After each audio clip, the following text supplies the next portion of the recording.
వచనములో లాబాను పలుకుతున్న మాట, ఒక అన్యుడు పలుకుతున్న మాట, నిన్ను బట్టి నేను దీవించబడి తిని. దేవుని స్తోత్రం. ఎవరిని బట్టి?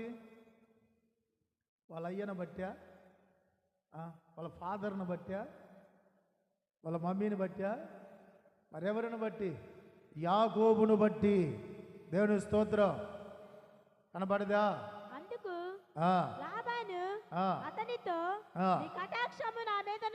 నీ కటాక్షము నా మీద ఉన్న ఎడల నా మాట వినుము.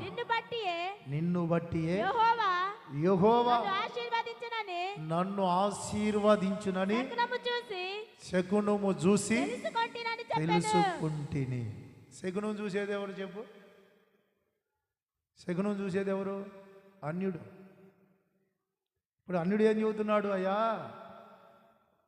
యాకోబు, నీవు నా ఇంటికి వచ్చిన కానించి, నీవు నా ఇంట్లో అడుగుపెట్టిన కానించి నేను పచ్చగా దీవించబడుతున్నా. దేవుని స్తోత్రం కలుగునగా. ఇది నిజం. ఎందుకంటే నీ దేవుడైన యెహోవా నన్ను ఆశీర్వదించాడన్న మాటకి ఇదిగో నేను శకునం చూసి తెలుసుకున్నా.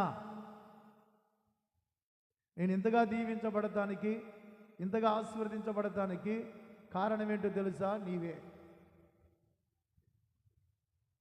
నా దేవుడు దీవించాడని చెప్పట్లా, నేను ఆరాధించిన దేవుడు దీవించాడు, నేను కొలిసిన భక్తిలో దేవుడు నన్ను గొప్పగా చేశాడు అని చెప్పట్లా. మరేమని చెబుతున్నాడు? నీ దేవుడైన యెహోవా, దేవుడైన యెహోవా అతన్ని దీవించడానికి ఇతను ఏమై ఉన్నాడు? యాకోబు ఏమై ఉన్నాడు? ఎందుకు ఎట్ట పెడతారు? ఎందుకు? కింద ఏమైనా ఉంది? లేదు కదా. మరి ఎటు చూడాలి? ఎటు చూడాలి?